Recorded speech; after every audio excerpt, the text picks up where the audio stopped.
ओम गुरुर्ब्रह्मा गुरुर्विष्णु गुरुर्देवो महेश्वरा गुरुर्साक्षात् परब्रह्म तस्मै श्री गुरुवे नमः।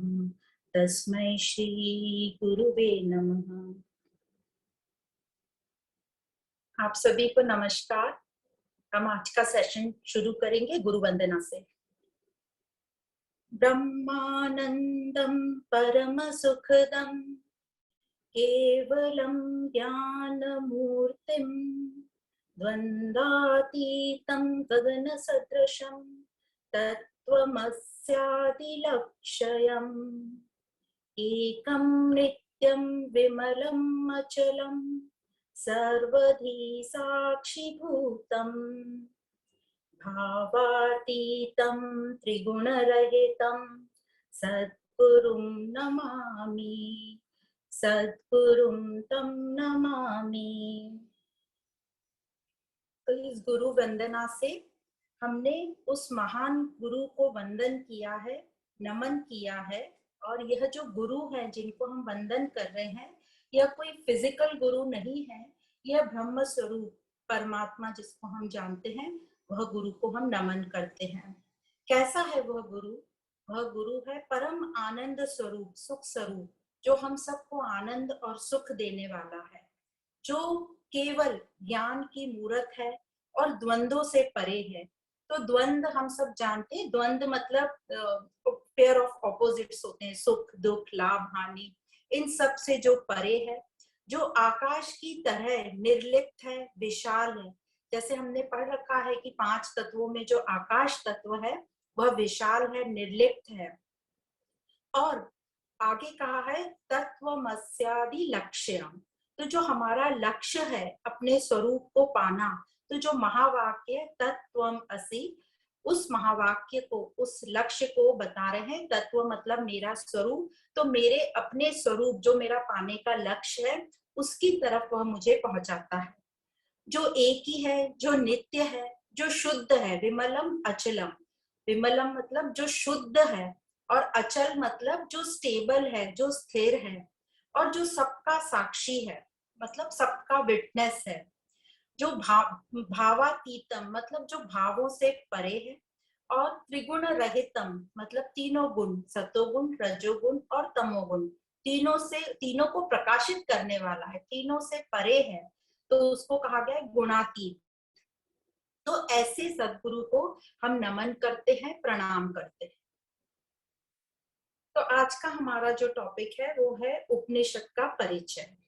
तो जैसे ही हम सोचते हैं कि हमें उपनिषद पढ़ना है, तो हमें सबसे पहला प्रश्न आता है कि यह उपनिषद क्या है, यह उपनिषद आए कहाँ से हैं, यह उपनिषद कितने हैं, और यह उपनिषद पढ़ने से क्या होता है। तो सबसे पहले तो हम समझेंगे कि यह उपनिषद का मतलब क्या है। ये जो शब्द है उपनिषद, इसका मीनिंग क्या है। तो यदि इसको हम टुकड़ों में समझें, उप, नी और शद, तो उप का मतलब होता है पास, करीब, निकट। मतलब निकट बैठकर जब हम कुछ ज्ञान सुनते हैं, तो उस युग में, पुरातन काल में जो शिष्य होते थे वो गुरु के निकट बैठकर यह ज्ञान सुनते थे। तो उप का मतलब है पास, करीब या निकट। फिर नी का मतलब है निश्चय से, पूरी निष्ठा से जब हम सुनते हैं। और शद, शद मतलब है, शब्द जो है ये संस्कृत का धातु शब्द है, वर्ब जिसको हम कहते हैं। तो शद का यहाँ मतलब है गति। 3 मतलब है, गति, नाश करना और अवसाधन। तो ये जो 3 है, गति मतलब हमारा डेस्टिनेशन, हमारा लक्ष्य, हमारा गोल। नाश मतलब किसका नाश करेंगे ये उपनिषद, हमारे अज्ञान का। और अवसाधन, अवसाधन मतलब है ढीला करना, लूज करना। तो किसको ढीला करेंगे, जो हमारे बंधन हमें लगते हैं उसको ढीला करेंगे। तो इसी से हमें आंसर मिल गया कि उपनिषद से क्या होता है, तो उसको पढ़ने से हमें क्या प्राप्ति होगी। तो सबसे पहला जो हमने समझा कि हमारे जीवन का लक्ष्य क्या है, गति जिसको कहते हैं, यह उपनिषद हमें बताते हैं। तो जब हम उपनिषद पढ़ते हैं, तो यह उपनिषद पढ़ने से हमारी विचार करने की शैली जो निपुण होती है, कैसे विचार करना है यह हमें अच्छी तरह समझ में आता है।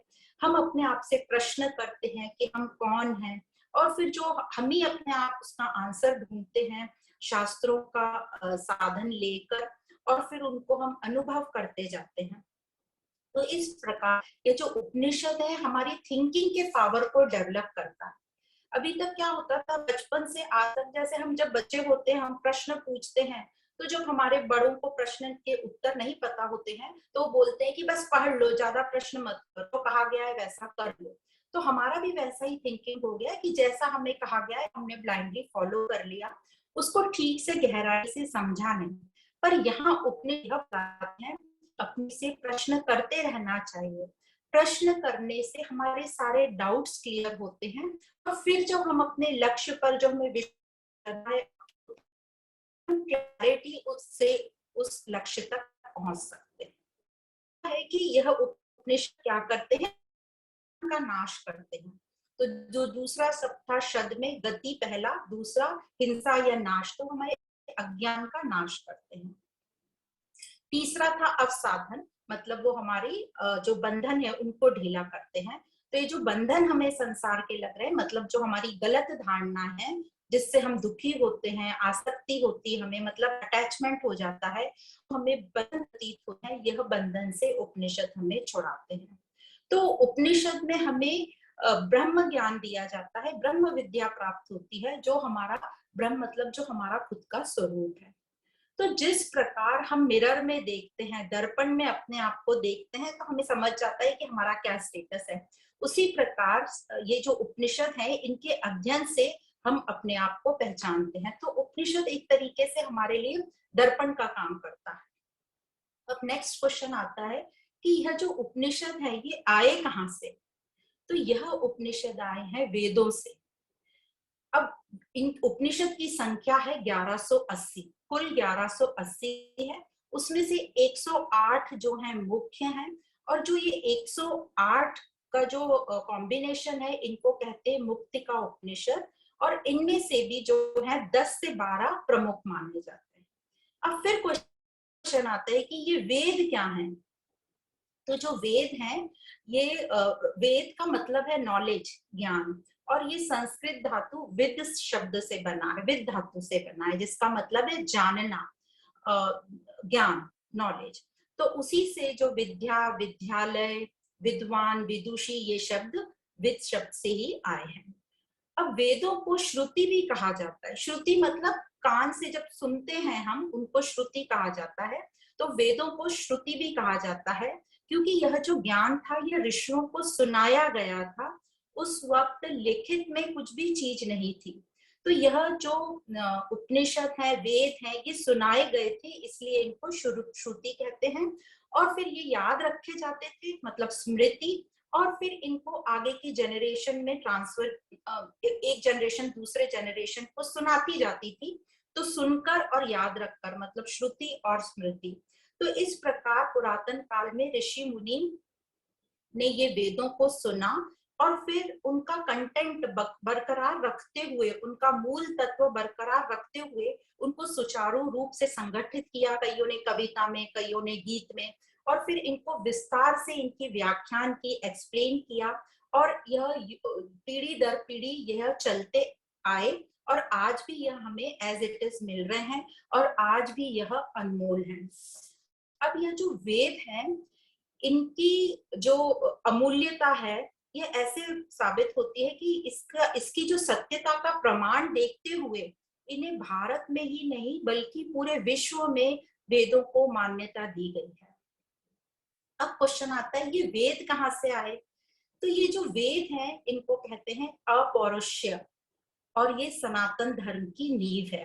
अपौरुष्य का मीनिंग होता है यह किसी मनुष्य के मस्तिष्क की या मन की रचना नहीं है, यह अलौकिक है, इटर्नल जिसको हम कहते हैं, दिव्य है, और सनातन धर्म की नींव है। सनातन है, सनातन मतलब ऑलवेज एज इट इज रहना, जिसका आदि नहीं होता, जिसका आदि है ही नहीं, और न ही जिसका अंत है। तो इसका मतलब ये जो वेद हैं ये ऐसा नहीं है कि पुरातन काल में ही लागू होते थे और आज के काल में थोड़े कम लागू होंगे और आगे वाली जनरेशन में और कम।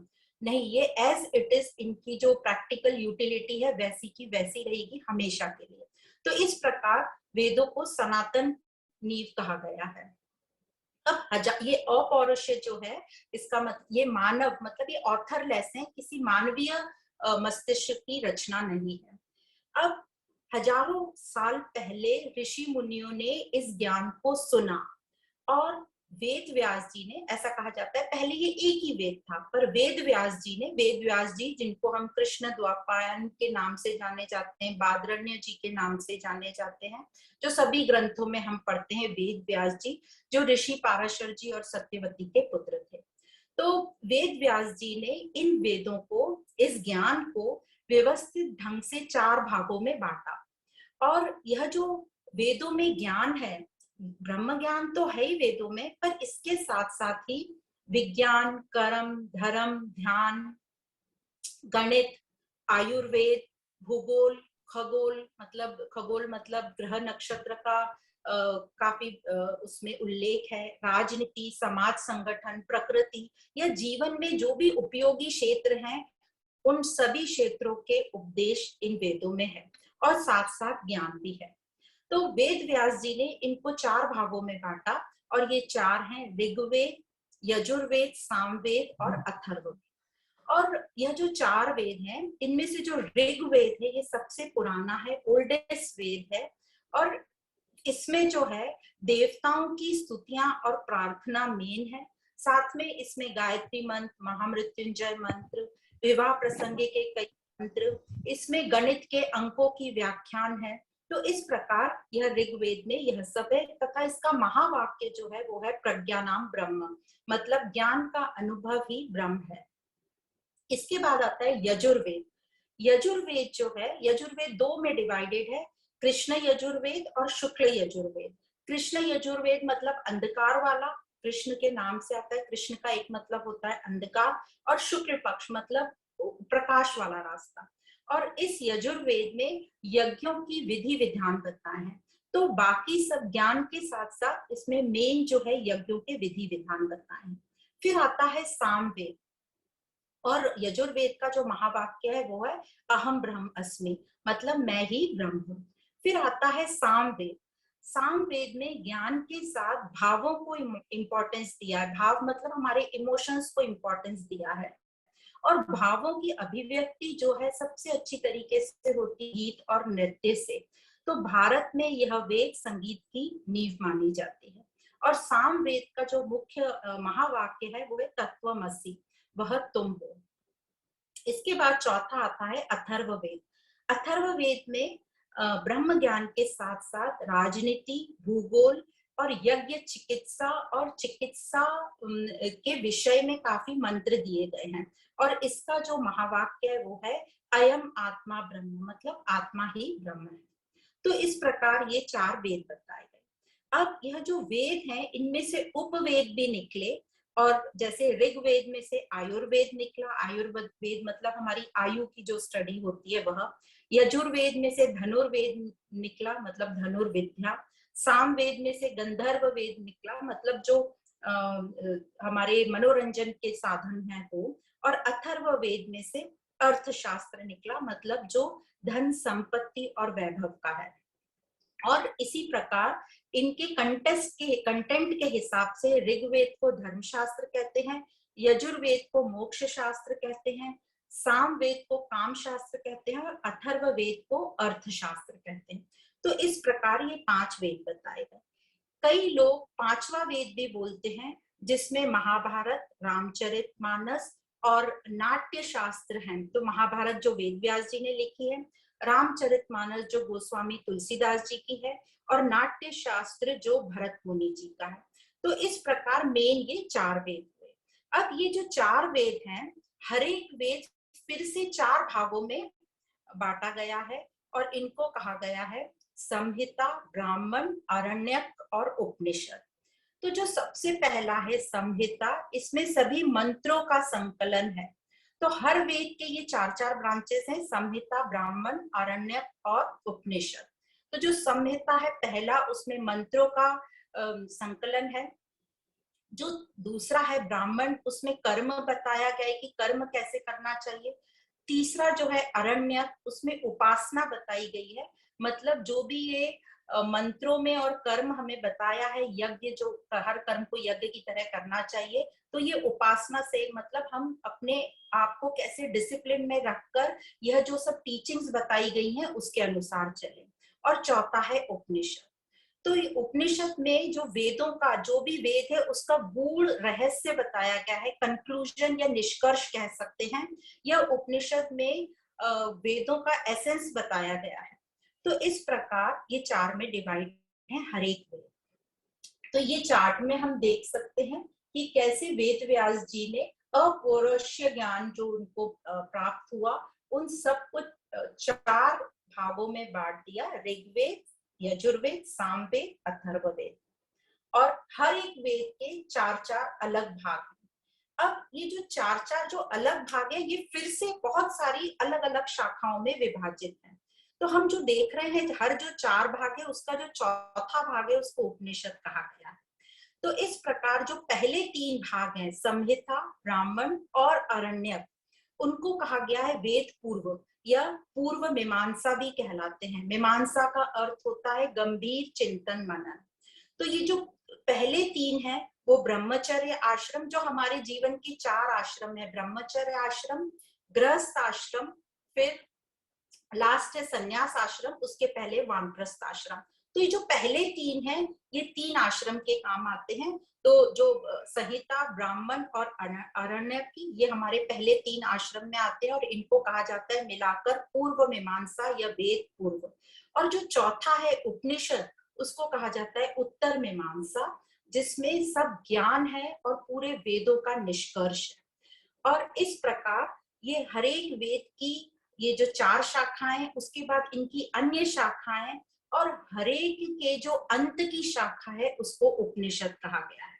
तो इस प्रकार जितने वेद हैं, जितनी शाखाएं हैं, उतने उपनिषद हो गए। तो उपनिषद भी अनेक हैं। तो इस प्रकार कहते हैं कि ऋग्वेद की टोटल 21 शाखाएं हैं, यजुर्वेद की 109 शाखाएं हैं, सामवेद की 1000 शाखाएं हैं और अथर्ववेद की 50 शाखाएं हैं और हर एक शाखा का एक उपनिषद है। तो इस प्रकार टोटल हुआ 1180 उपनिषद। और इसमें से जो प्रमुख हैं वो हैं 108 उपनिषद। ये जो 108 उपनिषद हैं इसको टोटल कहते हैं मुक्तिका उपनिषद। तो शायद यजुर्वेद के यजुर शुक्ल वेद में कहीं ये वर्णन है कि जब रामायण में रामचंद्र जी हनुमान पूछने आए उनसे कि मुक्ति का उपाय क्या है, तब रामचंद्र जी ने ये 108 उपनिषद के नाम लिए और इसमें से बताया गया कि जो प्रमुख है वो मांडुक्य उपनिषद है। वो एक उपनिषद पढ़ने से ही आपको मुक्ति या मोक्ष प्राप्ति हो जाएगी। पर यदि वो एक उपनिषद पढ़ने से भी नहीं होती तो ये जो 10 फिर मुख्य उपनिषद बताए हैं उनको पढ़ें। यदि उनको पढ़ने से भी नहीं होती तो फिर 30 उपनिषद बताए हैं और उसके बाद ये पूरे 108 उपनिषद बताए हैं। तो इसमें से जो 10 या 12 उपनिषद प्रमुख बताए गए हैं मुक्ति का उपनिषद के अनुसार, उनके नाम है ईशावास्य उपनिषद, केन उपनिषद, कठोपनिषद, प्रश्न उपनिषद, मुंडक्य उपनिषद, मांडुक्य उपनिषद, तैत्रीय उपनिषद, ऐत्रेय उपनिषद, छांदोग्य उपनिषद और बृहद्यरण्यक उपनिषद। और जो दूसरे दो 10 तो ये हो गए, कई पुस्तकों में 12 कहे हैं तो कैवल्य और श्वेताश्वतर उपनिषद। तो इस प्रकार ये 12 उपनिषद प्रमुख उपनिषद हैं। इनमें से 10 उपनिषद पर आदि शंकराचार्य जी के भाष्य भी हैं।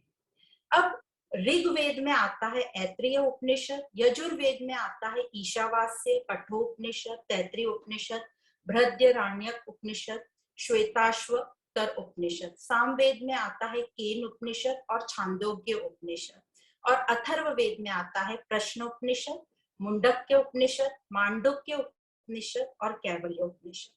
और ये जो उपनिषद है जो इसमें ज्ञान दिया गया है वो दो लोगों के बीच की वार्ता है या डायलॉग है, गुरु और शिष्य के रूप में। नेचुरली जिसको ज्ञान है वो गुरु होगा और जो जिज्ञासु है वो शिष्य होगा।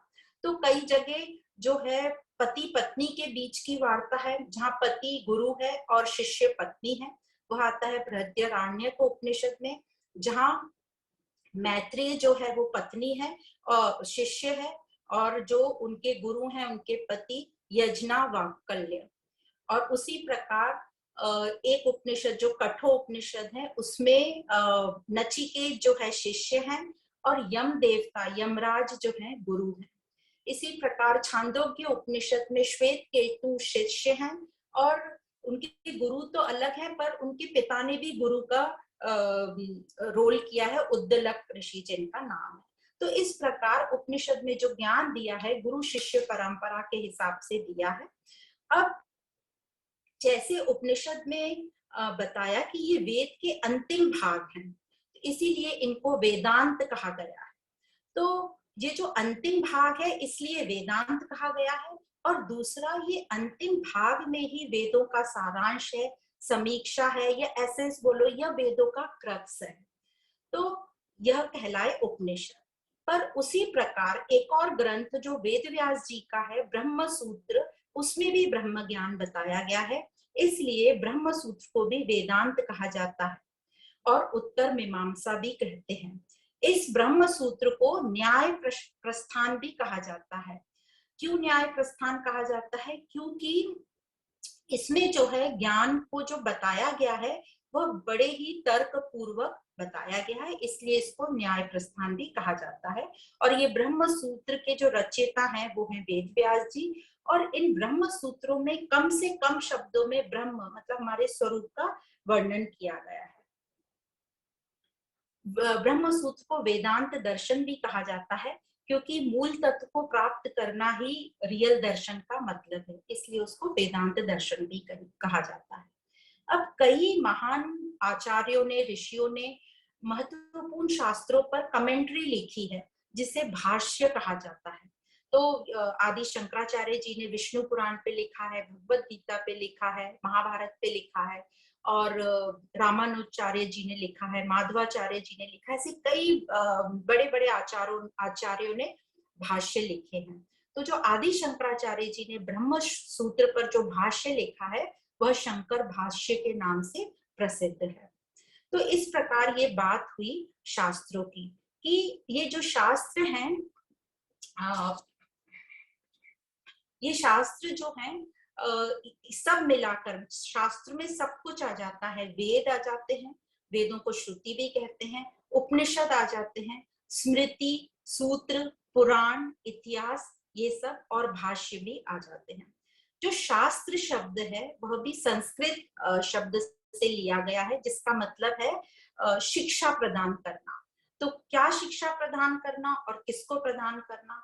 तो जो शिक्षा मानव के हित के लिए वेदों के सिद्धांतों द्वारा की जाती है, या मानव के मार्गदर्शन के लिए सिद्धांतों के अनुसार करने वाले जो ग्रंथ होते हैं उनको शास्त्र कहा जाता है। क्योंकि कुछ भी चीज हमें जानने के लिए कोई एक पुस्तक लगती है, तो इन्हीं को शास्त्र कहा जाता है, जिससे हमारा मार्गदर्शन होता है, हमें ज्ञान की प्राप्ति होती है।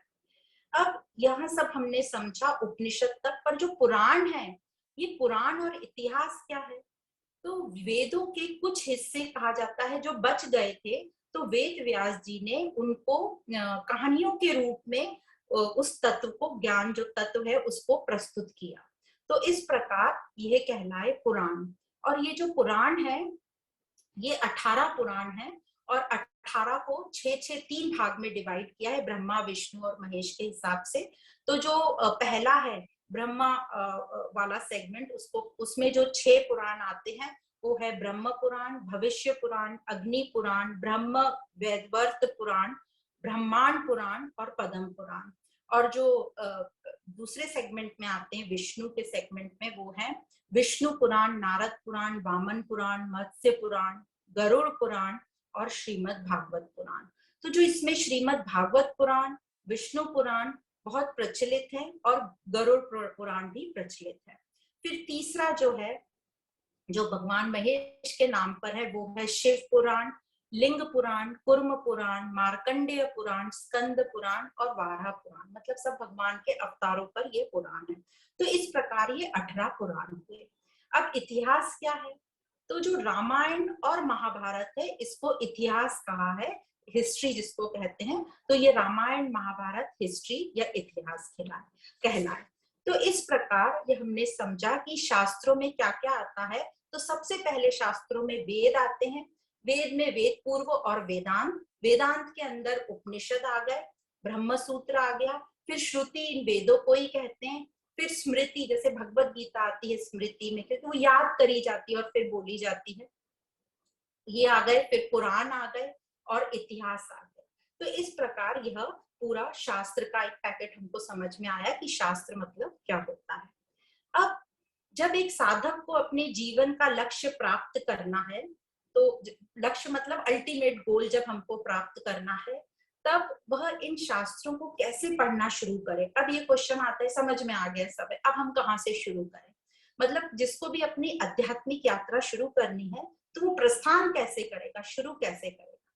तो इसलिए आदि शंकराचार्य जी ने इस सिद्धांत पर कि सनातन धर्म में किसी भी सिद्धांत को सिद्ध करने के लिए 3 ग्रंथों का प्रमाण जरूरी है, मान्य है। और आदि शंकराचार्य जी ने इसलिए यह प्रस्थान त्रयी बनाया, मतलब प्रस्थान त्रयी 3 ग्रंथों का सेट बनाया। और यह 3 एक साधक के लिए, मतलब एक गंभीर जिज्ञासु के लिए, एक ईमानदार साधक के लिए पढ़ना आवश्यक है। तो उन 3 जो प्रस्थान त्रयी में ग्रंथ हैं, सबसे पहला जिसको श्रुति के टॉपिक में लेते हैं, श्रुति प्रस्थान ग्रंथ, वो है उपनिषद। तो उपनिषदों को मान्यता दी है और हर साधक को उपनिषद पढ़ना अनिवार्य है। फिर दूसरा बताया स्मृति प्रस्थान, जिसमें आती है श्रीमद् भगवत गीता। और तीसरा बताया न्याय प्रस्थान, जिसमें आते हैं जिसमें आता है ब्रह्म सूत्र। तो इस प्रकार ये 3 उपनिषद जो है श्रुति प्रस्थान, श्रीमद् भगवत गीता जो है स्मृति प्रस्थान और ब्रह्म सूत्र जो है न्याय प्रस्थान, इन 3 को कहा गया है प्रस्थान त्रयी। और किसी भी साधक के लिए जो प्रस्थान यात्रा करनी है, आध्यात्मिक यात्रा का जो प्रस्थान करना है, ये 3 ग्रंथों द्वारा किया जाता है। अब हमारा जो है शास्त्रों की तरफ रुझान कब होता है, हमारी, जैसे हम सब अपने एक्सपीरियंस से बता सकते हैं कि जब हमारे जीवन में अर्थ, काम और धर्म, मतलब हमारे जीवन में जो शास्त्रों में 4 पुरुषार्थ कहे हैं, अर्थ, काम, धर्म और मोक्ष, जब ये 4 में से हमारे 3 पूरे हो जाते हैं, अर्थ मतलब सिंपल भाषा में कहें कि रोटी, कपड़ा और मकान जब हो जाता है, तब हम आगे चलते हैं गृहस्थ आश्रम में। काम के अंडर में आता है पुरुषार्थ। जब हमारी गृहस्थी सेट हो जाती है, बच्चे बड़े हो जाते हैं, तो फिर हम धर्म की ओर बढ़ते हैं। मतलब हम कुछ धार्मिक काम जैसे सेवाएं, निस्वार्थ भाव से कुछ कुछ करना शुरू करते हैं। वह हम क्यों करते हैं? हम अपने भविष्य के लिए पुण्य जमा करने के लिए करते हैं। तो इस प्रकार ये जो अर्थ, काम और धर्म, अब जब ये 3 पुरुषार्थ हमारे हो जाते हैं, हम जब काफी ठीक अमाउंट में धर्म भी करने लगते हैं, तो इन 3 के सेट को कहा है संसारिक पुरुषार्थ या प्रेयस पुरुषार्थ। मतलब ये सिर्फ टेम्पररी सुख देते हैं। और ये जो तीनों पुरुषार्थ हैं, इन तीनों पुरुषार्थ में एक कॉमन दोष तो नहीं कहेंगे, त्रुटि है। मतलब इन तीनों पुरुषार्थ में 3 चीजें कॉमन हैं। वो हैं कि इनमें हमें दुख की प्राप्ति होती है। मतलब उसको जब हम अक्वायर करना चाहते हैं कोई भी चीज, तो काफी हमें मेहनत लगती है। जैसे एक वस्तु है, व्यक्ति है, घर है, कुछ भी चीज हम इकट्ठा करते हैं, उसमें काफी मेहनत लगती है। फिर उसको मेंटेन करने में मेहनत लगती है। और फाइनली जब वो हमको छोड़ के चली जाती है या हमसे छूट जाती है, तो हमें बड़ा दुख होता है। तो ये पहला जो है इसमें बताया कि वो है दुख मिश्रितम। तो ये तीनों पुरुषार्थ हमें दुख देते हैं। दूसरा है अतृप्ति कृतवम, मतलब हमेशा इस पुरुषार्थ तीनों में हमें अतृप्ति की फीलिंग आएगी।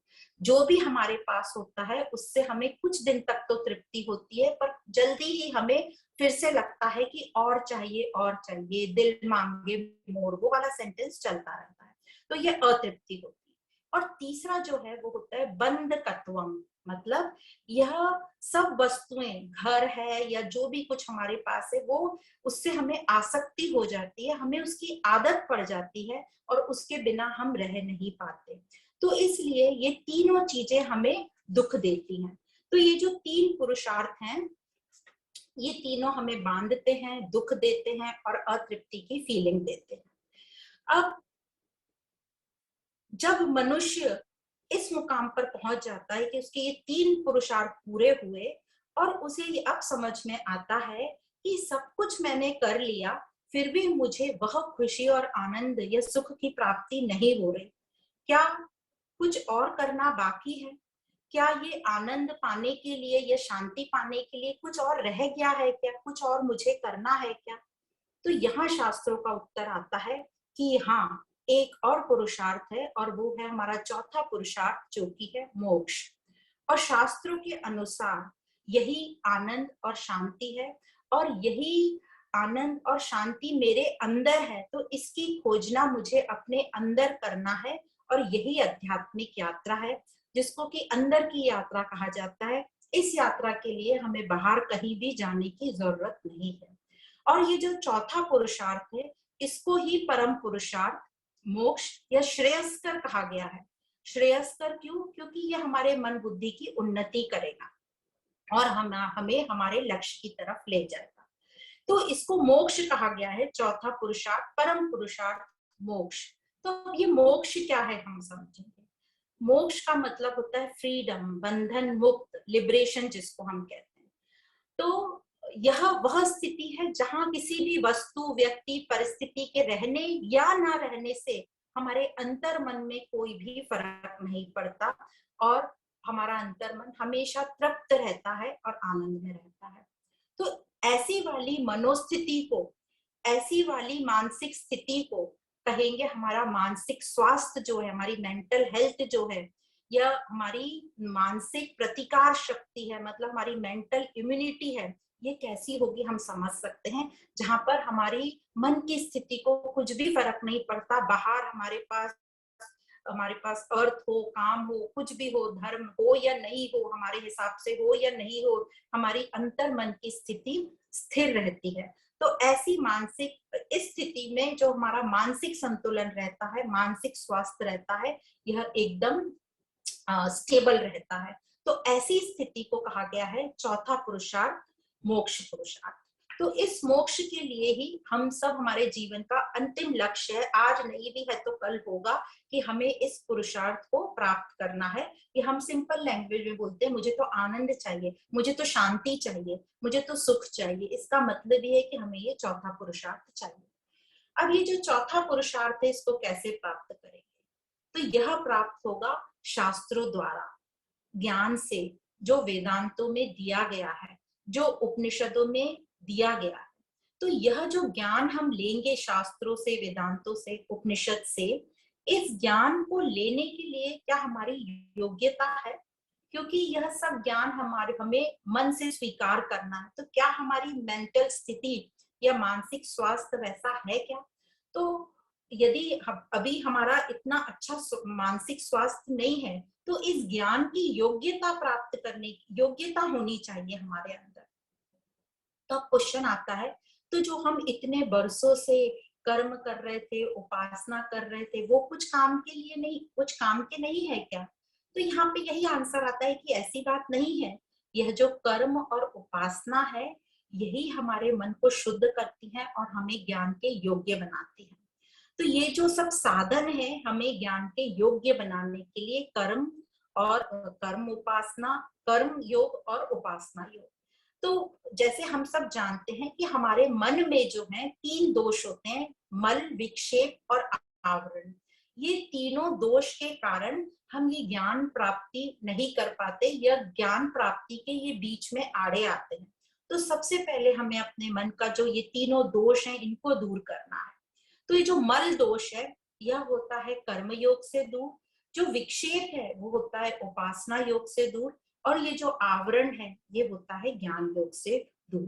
तो एक बार हम जब कर्म और उपासना योग करके ज्ञान योग के लिए हमारा मन इजीली तैयार रहता है, ज्ञान में जो भी गुरु कहेगा या जो हमारे शास्त्र कहेंगे उनको हम डाइजेस्ट करते हैं। तो जैसे कहा गया है कि ये जो कर्म उपासना है, कई लोग कर्म और उपासना को ही अल्टीमेट गोल समझते हैं, पर ये बताया जा रहा है शास्त्रों में कि वो अल्टीमेट गोल नहीं है, वो साधन है उस साध्य तक पहुंचने के लिए। तो ये हम समझ सकते हैं, यदि हम इस संसार को समंदर जैसा समझें, तो कोई भी समंदर को क्रॉस करने के लिए एक बड़े जहाज की जरूरत होती है। छोटी छोटे जो जहाज होंगे, नाव होंगी, वो कुछ दूर जाके या तो वापस आ जाएंगी या डूब जाएंगी। तो जैसे हम मनुष्य जीवन में बार बार जन्म लेते हैं, सुख भोगते हैं, दुख भोगते हैं, कुछ अच्छे कार्य करते हैं और फिर वापस हम मृत्यु तक पहुंचते हैं और फिर इस संसार में मतलब आना जाना लगा रहता है, क्योंकि हम सिर्फ वो छोटी नावों पर ही सवार हैं। तो ये जो कर्म उपासना जो है, ये छोटी नावें जब एक ज्ञान रूपी जहाज का साथ ले लेंगी, बड़ी नाव से जुड़ जाएंगी, तो यह समंदर आसानी से, यह बड़ी जहाज हमसे ये समंदर, जीवन रूपी समंदर को पार करा देगा, मतलब मोक्ष की प्राप्ति होती है। तो ये जो परम पुरुषार्थ मोक्ष है, उसके लिए ब्रह्म ज्ञान चाहिए, आत्म ज्ञान चाहिए। तो उसकी अब योग्यता का जो पहला साधन हमें समझ गया वो है कर्म योग। तो कर्म योग जो है, हम जो अभी तक पढ़ते आ रहे हैं, करते आ रहे हैं, हम कर्म तो कर रहे हैं पर योग से नहीं कर रहे, और हम कर्म भी ठीक प्रकार से नहीं कर रहे क्योंकि इसका भी हमें ज्ञान नहीं है। तो कर्म योग क्या है? कर्म मतलब ठीक प्रकार से अपने कर्म करना, प्रॉपर एक्शन, और योग मतलब सही भाव होना चाहिए, हमारा एटीट्यूड प्रॉपर होना चाहिए। तो हमने पढ़ा है सात्विक, तामसिक और राजसिक कर्म। तो सात्विक कर्म क्या है? जो अनिवार्य कर्म है, जो एक हमारे कर्तव्य हर एक के लिए, हर एक मुमुक्ष, मुमुक्ष मतलब जिसको तीव्र इच्छा है इस ज्ञान को पाने की और मुक्ति पाने की, तो हर एक मुमुक्ष का यह कर्तव्य है कि अपने कर्तव्य कर्म को पूरा करे, उसमें उसके लिए कोई चॉइस नहीं है, और निष्काम कर्म करे। निष्काम कर्म मतलब जो हम कमाई, कुछ पैसा या नेम फेम के लिए नहीं करते, कमाई के लिए नहीं करते, बल्कि हम अपनी आध्यात्मिक उन्नति के लिए करते हैं। तो सात्विक कर्म में बताया है कि हर कर्म हम यज्ञ की तरह करें, जो हमने डिटेल में पढ़ा भी हुआ है। और यह यज्ञ अलग अलग तरीके के यज्ञ बताए, जैसे देव यज्ञ मतलब मंत्र जाप करते हैं तो समझ कर करें, अनुभव करें जो मंत्र जाप में जो मीनिंग है, और पूरा अपने दिल से करें। फिर है पितृ यज्ञ, मतलब परिवार या हमारे प्रियजनों के लिए जो हमारे कर्तव्य हैं वो हम पूरा ठीक तरीके से निभाएं। फिर है ब्रह्म यज्ञ, मतलब हम इन शास्त्रों का, वेदों का मान रखें, इनको पढ़ें, इनको समझें और इसको अनुभव में लाएं। फिर है मानवता का यज्ञ, मनुष्य यज्ञ, मतलब सृष्टि में हम मानवता की सेवा करें। और फिर होता है भूत यज्ञ, मतलब प्रकृति की हम सुरक्षा करें, अन्य प्राणियों की रक्षा करें। प्रकृति मतलब हमारे जो 5 तत्व हैं उन सब की हम संभाल करें, जल को वेस्ट नहीं करें, पेड़ों को जंगलों से डिस्टर्ब नहीं करें, पोल्यूशन फ्री प्रकृति रखें, और हम कौन सी चीज कैसे कितनी यूज करनी है, कैसे डिस्पोज करना है, इस सब का ज्ञान आता है ये भूत यज्ञ में। तो इस प्रकार ये होते हैं सात्विक कर्म। फिर होते हैं राजसिक कर्म, जिनको सकाम कर्म कहा जाता है, जो अपनी इच्छा पूर्ति के लिए करते हैं, मटेरियल गेन, धन संपत्ति के लिए करते हैं, वैभव के लिए करते हैं। उससे आध्यात्मिक उन्नति नहीं होती, पर हमारी गिरावट भी नहीं होती। तो जो व्यवहार संसार चलाने के लिए जरूरी है, उनको तो शास्त्रों में निषेध या बहिष्कार नहीं कहा है, बुरा नहीं बोला है, पर यह बताया है कि उनको ठीक तरीके से हम कैसे कर सकते हैं, यह शास्त्र हमको अच्छी तरह बताते हैं। फिर है तामसिक कर्म, मतलब जो शास्त्रों में जिनको ब्लैकलिस्ट किया है, जो नहीं करने चाहिए शास्त्रों के अनुसार, उनको कहा है निषिद्ध कर्म, मतलब जो सिर्फ हम अपने लाभ के लिए करते हैं और दूसरों को उससे हानि पहुंचती है, चोरी, हिंसा, डकैती, चीटिंग, मर्डर, ये सब आते हैं तामसिक कर्म। तो ये हो गए हमारे कर्म, जिसमें हमको समझा कि सात्विक कर्म क्या होते हैं, यज्ञ की भांति हमको कर्म करना है। तो ये हो गया कर्म, मतलब एक्शन कैसे करना है समझा। पर योग, योग क्या है? कर्म योग में जो योग वर्ड है वो क्या है? तो योग मतलब हमारे भाव सही होने, योग मतलब यूनियन, जोड़ना किसी से, तो हमारे भाव सही होने चाहिए। तो अब कोई भी कर्म करते हुए भाव कैसे होना चाहिए? तो जैसे हमने भगवत गीता में पढ़ा है 2nd अध्याय में, समत्वम भाव होना चाहिए। समत्वम मतलब कि जैसे हमने पढ़ा कि द्वंद नहीं हो, द्वंदातीतम जो हमने समझा, हानि लाभ, बुराई भलाई, इन सब से हमने जल्दी परेशान नहीं होना चाहिए, बैलेंस में होना चाहिए। इक्वानिमिटी जिसको हम कहते हैं, हमारे जो मन की स्थिति है वो स्टेबल होनी चाहिए, और मन उससे हमारा शांत होगा। फिर कोई भी परिस्थिति हमारे सामने आएगी तो हम पैनिक नहीं करेंगे, बौखलाएंगे नहीं, मतलब हम रिएक्शन नहीं देंगे एकदम उस सिचुएशन को, हम खराब नहीं करेंगे, मतलब हमारी अंतर स्थिति खराब नहीं करेंगे, हम शांत रहेंगे, उस बात को पूरी तरह सुनेंगे और बात करेंगे। तो यह कब होगा? तो जब हम तैयार नहीं होते और कोई सिचुएशन सामने आती है तो हम एकदम से रिएक्ट करते हैं, मतलब हमें शिकायत होती है, हम कोई भी ब्लेम दूसरे पे डालते हैं, दूसरे की गलती बताते हैं, उसको नीचा दिखाते हैं, या अपने आप को इंफीरियर बताते हैं। तो इस प्रकार जब हमारी मानसिक तैयारी नहीं होती, हम समत्वम भाव में नहीं होते, इक्वालिटी में नहीं होते, तो यह सब बातें आती हैं। तो यह हम कैसे करेंगे? तो यही शास्त्र हमको बताते हैं, जब हम स्वीकार भाव में होंगे, कि हमें ये स्वीकार आ जाएगा कि हर कर्म का फल हमेशा हमने सोचा है वैसा नहीं होगा, और फल बहुत सारी दूसरी चीजों पे डिपेंड करता है। तो मेरे को फ्री विल है सिर्फ कर्म करने की, फल की मैं इच्छा कर सकता हूँ, पर जैसा मिलेगा वैसा मुझे स्वीकार करना होगा। इस प्रकार स्वीकार भावना बताई। फिर बताई अकर्ता भाव, मतलब मैं करता नहीं हूं, मैं डूअर नहीं हूं किसी भी चीज में, यह याद रखना है। इस शरीर को मुझे यूज करना है कर्म करने के लिए, और जितना हो सके इस शरीर द्वारा मुझे दिव्यता का प्रकट करना है, और ईश्वर अर्पण बुद्धि रखनी है, मतलब मैं जो भी कुछ कर रहा हूँ ये प्रकृति या ईश्वर मुझसे करवा रहा है, ये शरीर रूपी इंस्ट्रूमेंट को यूज करके। और स्वीकार भाव में हम प्रसाद बुद्धि रख सकते हैं, कि जो भी कुछ फल मिला है उसे मैं प्रसाद की तरह स्वीकार करूं। तो इस प्रकार योग मतलब समत्वम भाव और स्वीकार भाव, अकर्ता भाव, प्रसाद बुद्धि और ईश्वर अर्पण बुद्धि। तो इस प्रकार कर्म योग से हमारे मन की उन्नति होती है, और हमारी समझ बढ़ती है, हमारी बुद्धि जो है कुशाग्र होती है। और जब हमारी समझ बढ़ती है तो ये हमें समझ आता है कि जो अर्थ, काम और धर्म और मोक्ष, इन सब में हमें समझ में आता है कि परमानेंट कौन है, टेम्पररी कौन है, और हम जो है अर्थ, काम और धर्म से मोक्ष की तरफ प्रस्थान करते हैं। और जब हमारा मन उन्नत होता है, हमारी बुद्धि और कुशाग्र होती है, तो हमारे में ज्ञान की योग्यता आ जाती है। अब हम ज्ञान के योग्य बन गए, पर सिर्फ यह इच्छा कर लेना कि हमें मोक्ष प्राप्त हो और हमें ज्ञान की योग्यता भी आ गई कर्म योग से, पर अभी भी हमारी एक मेहनत बाकी है, कि सिर्फ इच्छा कर लेने से मोक्ष की प्राप्ति नहीं होती, हमें ये ज्ञान की योग्यता तो लानी है और ज्ञान की प्राप्ति भी करनी है। तो जो ज्ञान की प्राप्ति है, यह प्राप्ति होती है श्रवण और मनन से। और श्रवण मनन मतलब सुनेंगे, उसका मनन चिंतन करेंगे, और फिर ये जो होता है ज्ञान निष्ठा में परिवर्तित होता है, जब कंटिन्यूस निरंतर ये हम ज्ञान सुनते रहेंगे बहुत समय तक, और जब बहुत समय तक सुनकर उसको हम अनुभव में लाएंगे, ध्यान में बैठेंगे, तब वो ज्ञान जो है, प्राप्ति जो हमने प्राप्त किया है श्रवण मनन द्वारा, वह निष्ठा में परिवर्तित होगा, उसी को मोक्ष कहते हैं। तो यह जो कर्म योग द्वारा ये कर्म करने से जब हमें पुण्य फल की प्राप्ति होती है, मतलब एक ऐसा माहौल क्रिएट होता है जो हमारे ज्ञान प्राप्ति के लिए कंड्यूसिव एनवायरनमेंट बन जाता है, जो हमारा मुख्य लक्ष्य ज्ञान प्राप्ति का, उसके लिए साधन मिलते जाते हैं।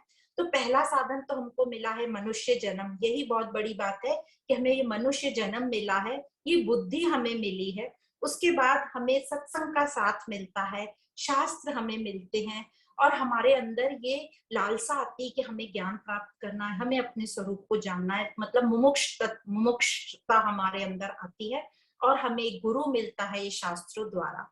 तो इस प्रकार यह जो कर्म योग से ये चार चीजें होती है, हमारी मन की उन्नति होती है, हमारी समझ बढ़ती है, हमारी बुद्धि कुशाग्र होती है, हम ज्ञान के योग्य बनते हैं, और हम कुछ पुण्य फल इकट्ठे करते हैं, जिससे वो ज्ञान की योग्यता के लिए, ज्ञान प्राप्ति के लिए जो है कंडीसिव एनवायरनमेंट बनता है। तो इस प्रकार यह हुआ कर्म योग। फिर आता है उपासना योग। उपासना का क्या रोल है? तो ये जो कर्म योग से हमारा जो मन है उसकी उन्नति होती है। मतलब जो मन में जो मल था, मतलब दोष थे, दोष क्या होते हैं मन में? जेलेसी होती है, ईर्ष्या होती है, नेगेटिव विचार होते हैं, अपने लिए नेगेटिविटी होती है। तो ये सब जो मन के दोष हैं, ये कर्म योग से जो है इनकी सफाई होती है, मन साफ होता है। जैसे कि हम जानते हैं कि कोई भी बर्तन को में यदि हमें साफ जल डालना है, तो उस जल बर्तन को हमें साफ करके रखेंगे, तभी उसमें साफ जल इकट्ठा होगा। यदि हम बर्तन को साफ नहीं करेंगे तो हम कितना भी उसमें जल इकट्ठा करें, वो जल जो है दूषित होता रहेगा। इसलिए ये कर्म योग का जो है काम है कि वो हमारे मन का जो मल है उसको दूर करता है। फिर आता है उपासना योग। उपासना में जो दूसरा है दोष विक्षेप, उसको दूर करता है। तो ये दूसरा साधन है हमारी ज्ञान योग्यता का। तो उपासना का मतलब क्या होता है? उपासना मतलब हमारे पास जो रिसोर्सेस है, मतलब हमारी जो शक्ति है, हमारे पास जो समय है, उसका हम ठीक प्रकार से यूज करें, नहीं तो वो वेस्ट हो जाते हैं, फिर हम गलत यूज करते हैं। हम सब जानते हैं हम कहाँ गलत यूज करते हैं, चाहे वो हमारा कोई भी गोल हो। तो उपासना में मेन यहाँ बताया है कि उपासना क्या करना है। उपासना में हमें ध्यान बताया है, प्राणायाम बताया है, फिजिकल एक्सरसाइज बताई है, आसन बताए हैं जो पतंजलि योग सूत्र में हम पढ़ते हैं, जिससे हमारा शरीर और मन जो है स्वस्थ रहता है। तो जब हमारा शरीर स्वस्थ रहेगा तभी हम आगे की मन की बात सोच सकते हैं, फिर हमारा मन स्वस्थ रहेगा तो हम आगे उस मन में ज्ञान लेने की बात कर सकते हैं। तो ये जो उपासना 3 लेवल पे बताई है, एक तो कायिका लेवल मतलब फिजिकल लेवल पे बताई है, जैसे हमारा भोजन सही रखें, हम एक्सरसाइज करें, प्राणायाम जिसमें बताया है, योगा आसन बताया है, क्लीनलीनेस हाइजीन मेंटेन करें, और हमारी नींद ठीक होनी चाहिए। यदि हमारी नींद ठीक नहीं हुई तो हमारी स्वास्थ्य ठीक नहीं रहेगा और हम ज्ञान ठीक तरीके से नहीं ले पाएंगे। फिर है वाचिका लेवल। वाचिका मतलब हमारी वाणी। तो हमारी वाणी हम सब जानते हैं, हमने पढ़ा भी है, वाणी कैसी होनी चाहिए? सत्यम हितम प्रियम। और दूसरा, किसी को हानि नहीं होनी चाहिए हमारी वाणी से। तो सत्यम हितम प्रियम, तो ये हमने डिटेल में पढ़ा है, हमारी वाणी कैसी होनी चाहिए, इस पे हमें काम करना है। तो और तीसरा है हमारे मन पर काम, मनसिका लेवल, मनसिका बोला है। तो कायिका, वाचिका और मनसिका। और वाणी को कहते हैं, वाणी जो है वो हमारे विचारों का रिफ्लेक्शन है। जो हम विचार करते हैं वही बोल निकलते हैं। तो हमारे ये वाणी पर, विचारों पर हमें ध्यान देना है। और विचार आते हैं मन पर, तो हमें मन पर ही मेन काम करना है। तो मन पर हम कैसे काम करेंगे? ध्यान मतलब मेडिटेशन। और इसमें हमें ध्यान रखना है, मेडिटेशन हमारा को रिलैक्स करने वाला, हमारा स्ट्रेस कम करने वाला, तनाव मुक्त। तो उसके लिए हमें क्या करना है? डीप ब्रीदिंग एक्सरसाइज करनी है, कभी म्यूजिक का साथ लेना है। फिर हमारा फोकस बढ़ना चाहिए, क्योंकि हम जो भी ज्ञान ले रहे हैं उसमें हमारी एकाग्रता होनी चाहिए। तो उसके लिए हमने पढ़ा था कि हमें नाम जप जो हम करते हैं, चैंटिंग के द्वारा हम अपना फोकस कैसे बढ़ा सकते हैं। फिर है हमारा जो मन है उसको हमें ब्रॉड करना है, मन का विस्तार करना है, अपने मन को हमें ट्रेन करना है कि हम इस पूरी सृष्टि को टोटालिटी में देख पाए। तो इस प्रकार हमारे मन की हमें ट्रेनिंग करनी है, और हमें अपना आत्मबल बढ़ाना है, ताकि हमारे जो विचार आ रहे हैं नेगेटिव, उनको हम सही डायरेक्शन में करें और हमारे विचारों की क्वालिटी अच्छी हो। तो इस प्रकार हम देखते हैं कि ये जो विचार हैं यही शब्द के रूप में बाहर आते हैं, फिर वही शब्द कर्म में परिवर्तित हो जाते हैं, और फिर वही कर्म जो है हमारी आदत हो जाती है, वही हमारा व्यक्तित्व बन जाती है, पर्सनालिटी बन जाती है, और फिर आगे वही हमारी प्रारब्ध बन जाती है। मतलब हमको अपनी हैबिट को चेंज करना है। जो भी हमारी हैबिट्स जो गलत जगह जा रही हैं, हमारा टाइम वेस्ट कर रही है, एनर्जी वेस्ट कर रही है, उसको हमें ठीक प्रकार से यूज करना है। इसी को कहते हैं उपासना। जैसे सिंपल एग्जांपल, उपासना मतलब मैं अपनी शरीर के लिए कुछ कर रही हूँ, वेट रिडक्शन के लिए, तो हम अच्छी डाइट खाएंगे, हम जंक फूड नहीं खाएंगे, हम हमारा ये हम कंट्रोल करेंगे अपने आप को मानसिक लेवल पे। और फिजिक एक्सरसाइज करने की इच्छा भी नहीं हो रही है, ठंड है बहुत, उठा नहीं जा रहा है, तो भी हम अपने मन को बाजू में रख के अपने आप को उठाएंगे और एक्सरसाइज करेंगे। तो ये सब होता है उपासना। तो इस प्रकार उपासना योग से जो है हमारा मन जो ट्रेन होता है, हमारा मन फ्लेक्सिबल होता है, लचीला बन जाता है। और इसमें सबसे बड़ा रोल है हमारे फिजिकल एक्सरसाइज है, ब्रीदिंग एक्सरसाइज है, हमारी वाणी पे काम करना है, प्राणायाम करना है। तो इस प्रकार हमारा मन है अब ज्ञान योग के लिए पूरी तरह तैयार हो जाता है। क्योंकि अभी हमारा मन जो है काफी रिजिड और सख्त होता है, उसको लचीला हमको बनाना है। फिर तीसरा आता है, अब हम ज्ञान योग के लिए तैयार हो गए, तो अब हम ज्ञान लेंगे। अब ये ज्ञान योग है क्या? कि ज्ञान योग से हमारा जो अज्ञान दूर होता है, जो तीसरा जो दोष बताया आवरण, तो ये जो आवरण क्या है? अज्ञान। तो ये अज्ञान दूर करता है हमारा ज्ञान और हमें मोक्ष की प्राप्ति कराता है। जैसे मोक्ष क्या है, फिर से क्वेश्चन यदि आता है तो मोक्ष है फ्रीडम, लिबरेशन। फ्रीडम किससे? बंधन से। तो बंधन मुक्त होना। और बंधन क्या है? ये अज्ञान से जो गलत धारणाएं आई हैं। क्या धारणाएं गलत आ गई हैं? अपने खुद के बारे में कि मैं कौन हूँ, गलत हमारी मान्यताएं आ गई हैं अर्थ के लिए, काम के लिए, धर्म के लिए, कि यही इंपॉर्टेंट है। कि तो इन सब से, ये गलत धारणाओं से हमें बचाता है। और गलत धारणा है कि भगवान क्या है, ये आध्यात्मिक यात्रा क्या है, भगवान और मेरा रिलेशन क्या है, ये सब हमें गलत धारणाएं हमारे अंदर बैठी हैं। तो इन सब गलत धारणाओं से हमें ज्ञान योग छुटाता है। ज्ञान योग से हमारा विवेक जागृत होता है। जैसे हमने विवेक चूड़ामणि पढ़ा, विवेक का चूड़ामणि, चूड़ामणि मतलब माथे का ताज होता है, क्राउन जिसको कहते हैं उसको चूड़ामणि कहते हैं। तो विवेक का चूड़ामणि, ये ज्ञान हमें विवेक का चूड़ामणि पहना देता है, मतलब ताज पहना देता है।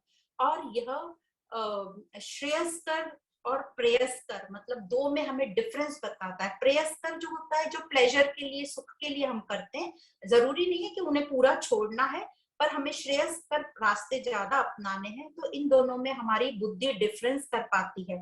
यह ज्ञान विवेक से हमारा, हम परमानेंट और टेम्पररी, नित्य और अनित्य क्या है उसको समझ सकते हैं। आत्मा अनात्मा विवेक हमारा जागृत हो जाता है, हमें अपना स्वरूप का परिचय पता चल जाता है और ज्ञान प्राप्ति होती है। तो ये जो ज्ञान प्राप्ति के लिए हम एकदम अभी तैयार हैं। और ज्ञान प्राप्ति होगी इन शास्त्रों का, वेदों का श्रवण मनन करके। जब निरंतर हम लंबे समय तक इनका श्रवण मनन करते रहेंगे, सुनते रहेंगे, सुनते रहेंगे, चिंतन करते रहेंगे, अनुभव में आते लाते रहेंगे, तब ये ज्ञान हमें प्राप्त होगा। और फिर ज्ञान निष्ठा, मतलब उसी अनुभव को हम ध्यान में परिवर्तित करेंगे निधिध्यासन से, तो ये ज्ञान निष्ठा होगी। और ज्ञान निष्ठा मतलब जीवन मुक्ति। तो इस प्रकार हमने जाना कि ज्ञान योग्यता जो प्राप्त हुई है वो कर्म योग से और उपासना योग से हुई है। कर्म योग से हमारे मन के मल दूर हुए, अशुद्धियां दूर हुई हैं। उपासना योग से विक्षेप, विक्षेप मतलब चंचलता जो थी हमारे अंदर की, मैं ये करूं वो करूं, और हमारा मन बिल्कुल भी स्थिर नहीं था। तो उपासना में जो हम ध्यान करते हैं, मेडिटेशन, उससे विक्षेप दूर होते हैं। और फिर ये जो ज्ञान प्राप्ति हुई हमें श्रवण और मनन से, जिससे जो तीसरा दोष था आवरण वह दूर हुआ, अज्ञानता दूर हुई। और ज्ञान निष्ठा प्राप्त हुई, जिसे ही कहते हैं जीवन मुक्ति, वह हुई निधिध्यासन, मतलब उसकी प्रैक्टिस करते करते करते करते हमें जीवन मुक्ति मतलब मोक्ष की प्राप्ति हुई। अब क्वेश्चन आता है कि हमने ज्ञान योग की बात कर ली, कर्म योग की बात कर ली, उपासना योग की बात कर ली, पर जो हम इतने वर्षों से भक्ति कर रहे थे उसका क्या हुआ? क्या भक्ति का क्यों कोई रोल नहीं है इन सब में? तो शास्त्र कहते हैं भक्ति तो सबका बेस है, बिगर भक्ति तो कुछ भी पॉसिबल नहीं है। भक्ति इन सब का बेसिक फैब्रिक है। तो भक्ति को कैसे बताया कि कैसे हमारे में सब में भक्ति है ही। तो जो मनुष्यों में जो भाव, इमोशन की मुख्यता बताई गई है, और सबसे इंपॉर्टेंट हमारे मानव जाति में जो इमोशन है वह है प्रेम का इमोशन। और भक्ति और प्रेम को कहा गया है कि ये एक ही इमोशन है, एक ही भाव है, पर नाम इनके दो हैं, क्योंकि दोनों की दिशा अलग अलग है। जब यह भाव संसारिक वस्तु व्यक्तियों में जाता है तो यह प्रेम कहलाता है, और प्रेम को भक्ति से नीचे का दर्जा दिया गया है, मतलब लोअर कैटेगरी का। और यही भाव जब उच्च स्तर पर होता है तो उसे भक्ति कहा गया है। मतलब जब हम माता पिता से प्रेम करते हैं तो उसे पितृ मातृ भक्ति कहा जाता है। जब गुरु से प्रेम करते हैं तो गुरु भक्ति कहा जाता है, जब अपने इष्ट देव से भक्ति करते हैं तो हमें भक्त कहा जाता है। तो इस प्रकार ये जो भक्ति, और भक्ति मतलब प्रेम ही है, पर यह जो भाव है इसकी स्तर अलग अलग हो सकते हैं, इसकी इंटेंसिटी अलग अलग, मतलब तीव्रता अलग अलग हो सकती है। तो भक्ति को भी 3 पार्ट में डिवाइड किया। एक तो पहले बताया भावनात्मक भक्ति, भाव तत्व बोध के हिसाब से बताए जा रहे हैं। तो भावनात्मक भक्ति मतलब एक तो होती मंद भक्ति, एक होती मध्यम भक्ति, और एक होती है उत्तम भक्ति। हमने भागवत पुराण में नवधा भक्ति भी पढ़ी थी, जिसको हमने विवेक चूड़ामणि में भी डिटेल में पढ़ा था। यहाँ भी 3 भाग में है और तीनों के 3-3 है, मतलब फिर से हम 9 प्रकार की भक्ति समझ रहे हैं। पर ये थोड़ा सा हमारे इंटेलेक्चुअल लेवल पे समझने के लिए, क्योंकि हम अभी ज्ञान की तरफ जा रहे हैं। तो जो भावनात्मक भक्ति में मंद भक्ति कहलाती है, तो हम जब अपने इष्ट के तरफ भक्ति हम बोलते हैं, हम तो उसके भक्त हैं, शिव के भक्त हैं या कृष्ण के भक्त हैं, तो हम जो हमारी भक्ति है वो हम अपने इष्ट के स्वरूप से या उसके भक्ति के छत्र छाया में हम अपनी जरूरतें या मांग पूरी करते हैं, बस उतना ही संबंध होता है कि मेरे तो भगवान है, मैं जो मांगूंगा दे देंगे, खत्म, नहीं दिया तो हम वो भगवान से रूठ गए। तो ये हो गई मंद भक्ति। फिर होती है दूसरी भक्ति, जब हम अपने भक्ति स्वरूप जो हमारे इष्ट हैं उससे मिलना चाहते हैं, उसको देखना चाहते हैं, बस वही मेरा लक्ष्य है कि एक बार मेरे इष्ट मुझे दर्शन दे दें, एक बार मैं उनको देख लूं। और फिर क्या करेंगे? क्या खेल समाप्त हो जाएगा उनको देखकर? नहीं, हम उनकी सेवा करेंगे दास बन के उनकी। तो ठीक है, ये हुई मध्यम भक्ति। फिर तीसरी जो होती है वह है जब हमारी ये इच्छा होती है कि हम अपने भक्ति स्वरूप इष्ट से मिल जाना चाहते हैं उसमें, मतलब उसके साथ हम एक हो जाना चाहते हैं। तो यह होती है उत्तम भक्ति, मतलब उसमें और मुझ में कोई डिफरेंस नहीं है, मतलब मैं अपने आप को और उसमें, मतलब अपने आप से मैं इतना प्यार कर रही हूँ, इतना प्रेम। तो लव एज सेल्फ, इसको कहते हैं उत्तम भक्ति। जब मैंने ये जान लिया कि वह और मैं एक ही हूँ। तो यहाँ पर एग्जाम्पल हनुमान जी का देते हैं कि हनुमान जी कहते हैं कि जब मैं देह से भक्ति करता हूँ तो मैं दास के रूप में हो जाता हूँ मेरे भगवान का, इष्ट का, राम का। पर जब मैं जीव भाव से करता हूँ, मतलब मन से करता हूँ, तो मैं उनका ही एक हिस्सा हूँ। पर जब मैं आत्मिक भाव, हृदय से उनकी सेवा करता हूँ तो वो और मैं एक ही है। तो ये 3 तरह की भक्ति हमको भावनात्मक भक्ति में समझ में आती है। फिर दूसरी भक्ति होती है साधन भक्ति, इसको कहा है साधन त्रय भक्ति। अब हम जो भी कर्म करते हैं, हमें कर्म के प्रति, जो भी हम कर रहे हैं उसके प्रति लगाव या प्रेम होता है, इसीलिए करते हैं। कोई भी हमें लक्ष्य प्राप्त करना होता है, मतलब हमें उस लक्ष्य के प्रति प्यार है, और उस लक्ष्य को पाने के लिए जो हमें नहीं पसंद है वो भी हम कर लेते हैं। जैसे व्यवहारिक या संसारिक लेवल पे देखें कि सेम एग्जांपल लेते हैं, हमें अपना स्वास्थ्य या फिजिकल बिल्ट ठीक रखनी है, तो हमें बहुत मिठाई पसंद है, चॉकलेट पसंद है, उसको हम छोड़ते हैं। हमें कसरत करना अच्छा नहीं लगता, फिर भी हम उठ के करते हैं, मतलब उस लक्ष्य के प्रति हमारा प्रेम है, भक्ति है, इसलिए हम करते हैं। तो इसी प्रकार अब आ जाते हैं परमार्थिक लेवल पे। जब हमें अपने स्वरूप का साक्षात्कार करना होता है, मतलब मुझे अपने लक्ष्य के प्रति भक्ति भाव है, तब हम उस लक्ष्य के लिए जो भी कुछ चाहिए हम करने को तैयार हो जाते हैं। तो बिना भक्ति के हम कोई भी योग या योगी नहीं बन सकते। जैसे यदि हमें अपने लक्ष्य का, हमें अपना साक्षात्कार करना है स्वरूप का, तो हम क्या करेंगे? कर्म योगी, क्या कर्म योग के द्वारा हम क्या करेंगे? ईश्वर अर्पण बुद्धि, प्रसाद बुद्धि। ईश्वर अर्पण मतलब हम अकर्ता भाव में रहेंगे, धीरे धीरे प्रैक्टिस करेंगे, प्रसाद बुद्धि, स्वीकार भाव में आएंगे, तो हमारे मन की उन्नति होगी। फिर उपासना योग में हम क्या करेंगे? हम ध्यान करेंगे, हम आसन करेंगे, हम अपने मन को स्थिर करने के लिए जाप करेंगे, चैंटिंग करेंगे। और फिर ज्ञान योग, ज्ञान योगी बनने के लिए हम ज्ञान सुनेंगे, मनन करेंगे, चिंतन करेंगे। इस प्रकार से कर्म योग, उपासना योग, ज्ञान योग, इन तीनों में भक्ति अनिवार्य है। भक्ति नहीं होगी तो ये तीनों योग नहीं हो पाएंगे। तो इस प्रकार ये हो गई साधन भक्ति। अब तीसरी भक्ति जिसको बोलते हैं देव दृश्य भक्ति, मतलब जब हम ईश्वर को देखते हैं कि ईश्वर सब कुछ करता है, ईश्वर करणहार है, तो हमारे लिए इनिशियल स्टेज पे ईश्वर इष्ट एक ही है और मेरा एक ईश्वर, बस, बाकी हम दूसरों को मानते भी नहीं, दूसरों के इष्ट देव को भी नहीं मानते, इसको कहते हैं एक रूप भक्ति।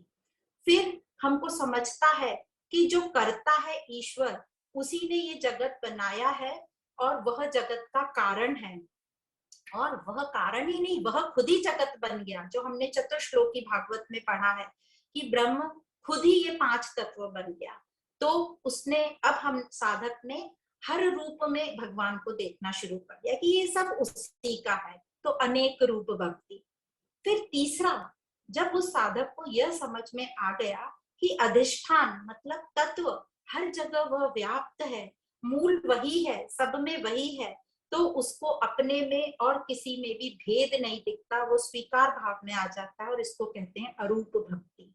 जैसे कि एक लहर जो है वो कितना अभिमान होता है, और ये उसको कब तक अभिमान होता है एक लहर को कि मैं इस समंदर की या मैं इस नदी की शोभा हूँ, मेरे से ही इस नदी की शोभा है, उछलती है, कूदती है। तो उसको कब तक अभिमान रहता है? जब तक वो अपने स्वरूप को नहीं जानती। जैसे ही वो अपने स्वरूप को जान लेती है, क्या कि मैं जल हूं, तो वह पूरे नदी या पूरे समंदर को जान लेती है कि पूरी नदी जो है वो जल ही है, उसमें और मुझ में कोई भेद नहीं है। तो ये हुई अरूप भक्ति, और उसका अभिमान खत्म होता है। तो इस प्रकार जब हम ज्ञान लेते हैं, तो ऐसा नहीं है कि भक्ति नहीं है हमारे अंदर, या हम कुछ कर्म योगी हैं तो ऐसा नहीं है हमारे में भक्ति नहीं है। भक्ति तो सबका बेस है, बिना भक्ति योग के कर्म योग, उपासना योग, ज्ञान योग, मोक्ष मुक्ति पॉसिबल ही नहीं है। तो भक्ति अनिवार्य है। तो आज हमने समझा कि ये शास्त्र क्या है, जो ज्ञान का उपदेश देते हैं, उन्हीं के अंदर सब कुछ आ जाता है। वेद श्रुति जिसको कहते हैं, वेद में 2 प्रकार हैं, पूर्व और उत्तर, या पूर्व और वेदांत। पूर्व को उत्तर मीमांसा कहते, पूर्व मीमांसा कहते हैं। वेदांत जो उत्तर, उसको उत्तर मीमांसा कहते हैं, जिसमें उपनिषद आते हैं। फिर स्मृतियां बताई गई जिसमें भगवत गीता आती है।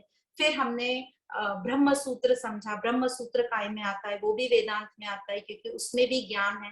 तो ऐसा कहते हैं उपनिषद में वेदों का सार है और ब्रह्म सूत्र में उपनिषदों का सार है, तो ये दोनों वेदांत कहलाते हैं। फिर पुराण क्या है, इतिहास क्या है और भाष्य क्या है, ये सब हमने समझा। और वेदों को 4 भागों में बांटा गया है, ऋग्वेद, यजुर्वेद, सामवेद और अथर्ववेद। और हर वेद 4-4 भाग में फिर बांटा गया है, संहिता, ब्राह्मण, अरण्य और लास्ट उपनिषद। और हर एक ब्रांच की अपनी उपशाखा है, और हर के अंत को उपनिषद कहा गया है।